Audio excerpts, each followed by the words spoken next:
Assalamualaikum warahmatullahi wabarakatuh. Perkenalkan, nama saya Muhammad Nur Iqbal dengan NIM 2305113451.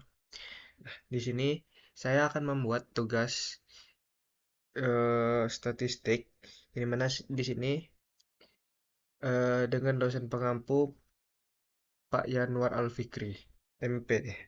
Nah, di sini saya akan mencari tabel frekuensi kelas kontrol. Nah, pertama-tama kita memasukkan data kelas kontrolnya. Nah, di sini saya sudah ada data kelas kontrolnya. Kita copy dulu.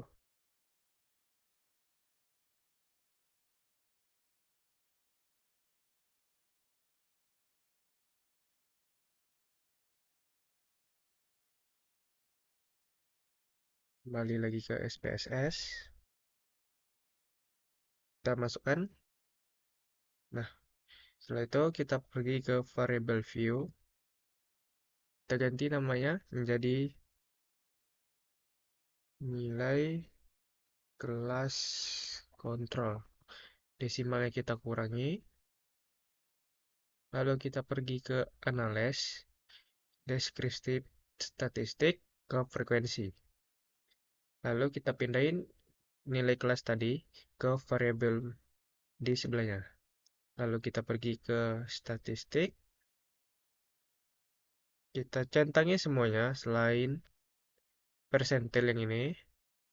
Yang ini juga kita centangin semua. Dan ini kita centangin juga. Nah, untuk assignment-nya kita tidak perlu untuk di checklistkan, dan ini juga. Lalu kita continue, lalu oke. Nah, ini dia nilai kelasnya dengan range 29. Minimum minimum nilainya itu ada 51 dan maksimumnya itu ada 80. Lalu kita kembali lagi ke SPSS. Kita pergi ke transform, record into different variable.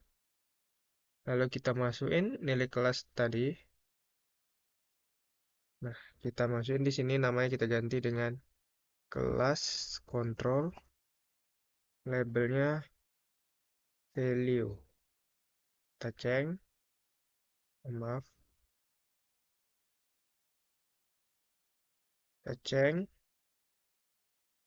lalu kita klik all and new value. Nah, kita pergi untuk klik yang range. Dari tadi, di mana tadi eh, didapat dengan range-nya itu 29. Lalu kita akan mencari rumusnya terlebih dahulu, yaitu 1 plus 3/3 dikali dengan jumlah banyak siswa tadi ada 30.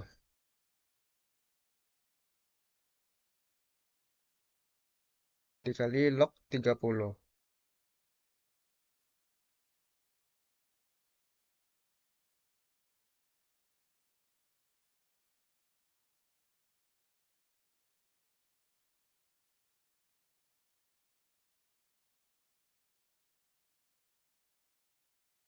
Maka dapat 5,8. Lalu kita genapkan menjadi 6. Dan 29 dengan range tadi. Lalu kita bagi 6. Maka dapatnya 4,8, yaitu 5. Jadi range-nya dimana nilai minimum tadi yaitu 51 dengan hasilnya itu 5. Berarti 51 sampai ke 55. Value-nya 1. Lalu kita add, lalu ulangi lagi. Dimana tadi setelah 5 itu 56 sampai 60. Lalu value-nya 2. Kita add lagi. Ulangi lagi. 61, 65, value 3. kita add, lanjut lagi 66 sampai 70, value 4, kita add lagi 71 sampai dengan 75, 95 kita add lagi. Lalu 76 sampai 80, di sini 6. Nah, sudah sesuai semua dan sudah masuk dengan nilai terendahnya itu ada 51 dan nilai tertinggi itu 80. Baru kita continue, kita oke kan.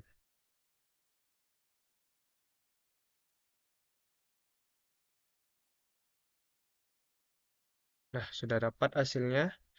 Lalu kita balik lagi ke variable view, ubah value-nya, ganti. Di sini kita ganti 1,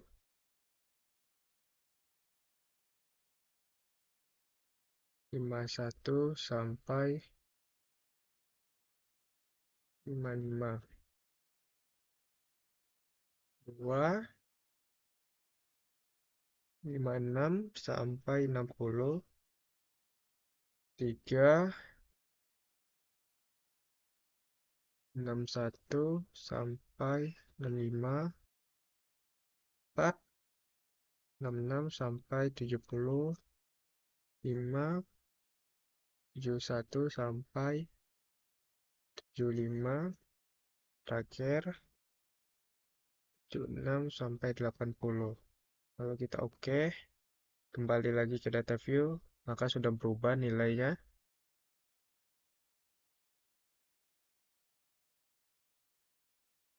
Kita kembali lagi, klik analyze, descriptive statistik, frekuensi.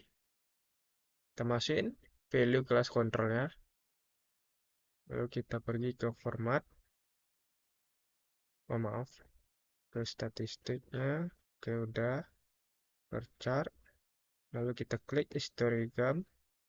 Di sini banyak pilihannya, tapi kita pilih aja histogramnya untuk mengetahui histogramnya. Lalu kita oke. Kita tunggu. Nah, keluar hasilnya. Di sini ada tabel distribusinya. Di bawahnya lagi tabel frekuensi, value-nya, dan histogramnya. Oke. Setelah kita mencari kelas kontrol, kita kembali lagi untuk mencari kelas eksperimennya.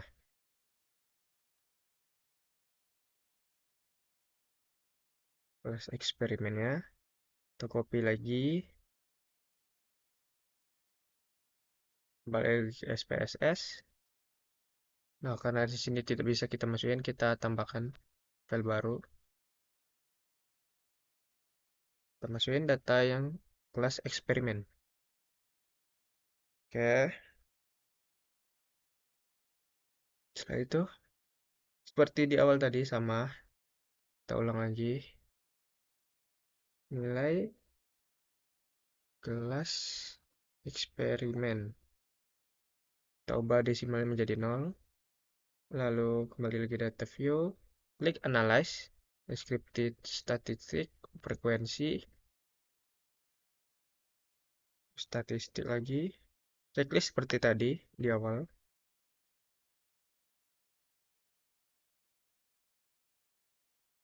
Lalu continue. Oke. Nah, sini sudah keluar. Yaitu di mana range-nya 29. Minimumnya itu ada 60. Maksimumnya 89. Mbak, kembali lagi. Kita pergi ke transform.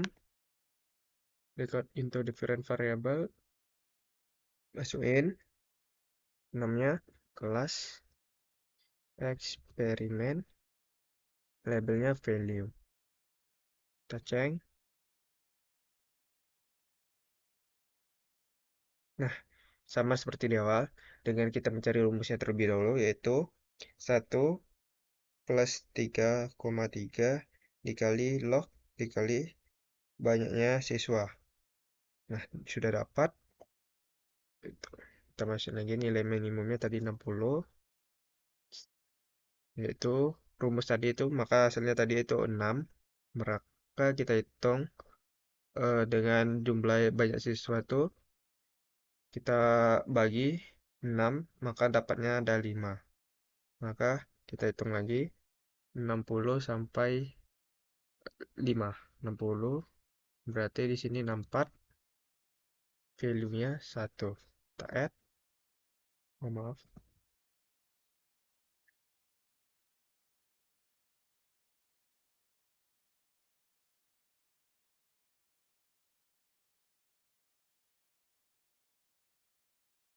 Oke, kita add. Terus 65 sampai 69. Wah, 3, 70 sampai 74. 4, 75 sampai 79. Kita tambahkan lagi 5, 80 sampai 84. Kita add. Terakhir 6, 85 sampai 89. Nah, sudah, kita continue. Kita oke kan. Kita kembali lagi. Udah dapat hasil dari kelas eksperimennya. Kembali lagi ke value. Desimal kita ubah jadi 0. Value-nya, nah di sini kita ubah lagi. Sama seperti di awal, 1, 60 sampai 64. 2, 65 sampai 79. 3, 70 sampai 74.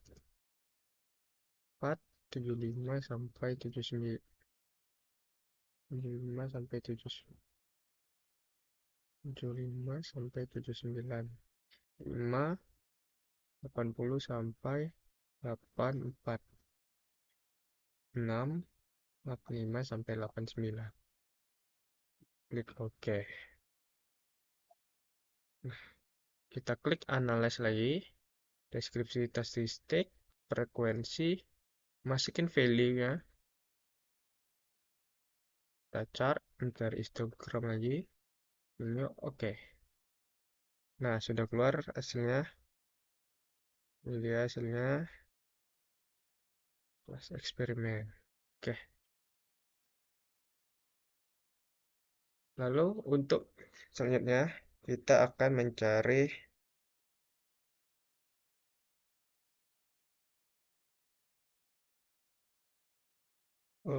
uji dari normalitas data eksperimen dan kelas kontrol.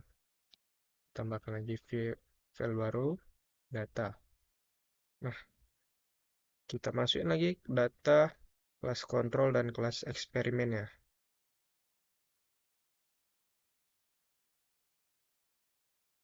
Kita copy.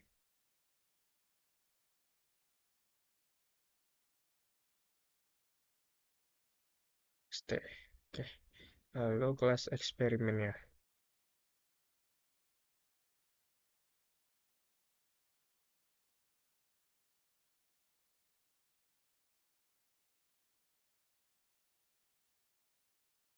Kita pindahin di sebelah dari nilai kelas kontrol.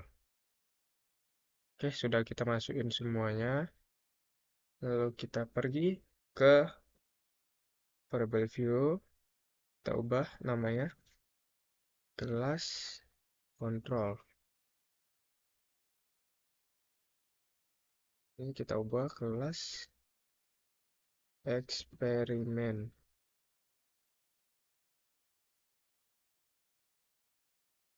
Oke. Lalu kita pergi ke data view, analyze, compare, pergi ke one way ANOVA, kita masukin. Oh maaf, kita klik analyze. deskripsi statistik, pergi ke explore. Kita masukin kedua-duanya ke dependent list, lalu kita ke statis ke maaf ke option. Oh, maaf, salah. Ke plot. Kita klik normality plots with test. Lalu kita klik OK. Nah, ini dia.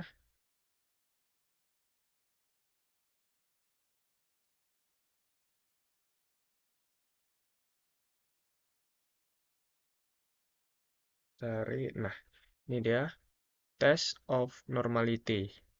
Kita lihat dari sini ya, jika nilainya kurang dari 0,005, maka tabel ini tidak normalitas. Tapi jika nilainya itu lebih dari 0,05, maka nilainya ini normalitas. Oke, berarti sini nilainya normalitas. Kita kembali lagi. Dan selanjutnya kita akan mencari nilai homogenitas.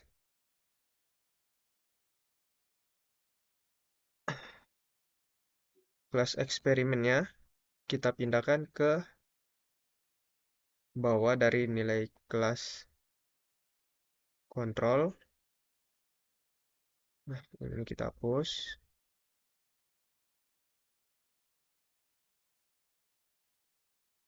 Lalu, setelah kita pindahkan ke bawah, kita kembali ke variable view. Kita ubah namanya menjadi kelas. Ini kelompok. Lalu, nah di sini yang penting nih. Kita pergi ke value. Setelah tadi nilai kontrol dan nilai eksperimennya dalam satu kolom, maka value-nya satu kelas kontrol. Lalu dua kelas eksperimen. Kita kita oke. Nah, kita cek lagi apakah berubah. Nah, belum berubah. Kita tambahkan dulu di sini 1 sampai ke kelas kontrolnya.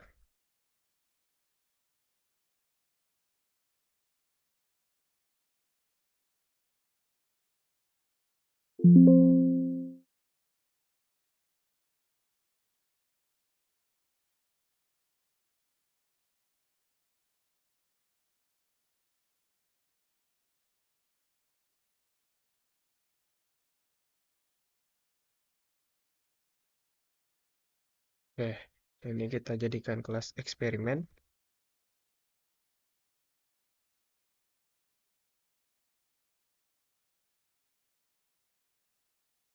Ya, sudah. Setelah kita ubah tadi nilainya, kelas kontrol, kelas eksperimen, kita pergi ke analyze, kita pergi ke compartment, one way ANOVA. Nah, kelasnya kita masukin ke dependent list, dan kelompoknya kita pindahin ke faktor. Kita pergi ke option, kita klik homogeneity of variant test. Kita oke. Nah, sudah keluar nilainya yaitu SIG 698. Nah, jika kesimpulannya, jika 0,05 maka data ini homogen. Namun jika nilainya di bawah 0,05 maka nilainya itu tidak homogen. Kita kembali lagi untuk setelah ini kita akan mencari independen di tes karena nilainya ini homogen dan di awal tadi nilai itu normalitas. Kita klik analyze, pergi ke kompartemen. Nah, kita klik independent simple t-test. Kita masukin ke kelas ke text variable dan kelompok ke grouping variable. Define group kita ubah di sini 1, di sini 2. Oke, optionnya kita tengok. Oke, tidak perlu diubah. Ini juga kita oke. Dan ini dia. Jika nilai dari independent simple t-test ini di bawah 0,005, maka H diterima dan O ditolak. Namun jika nilai ini lebih besar daripada 0,05, maka O diterima dan H ditolak. Mungkin cukup sekian dari penjelasan saya tentang SPSS. Sekian, terima kasih.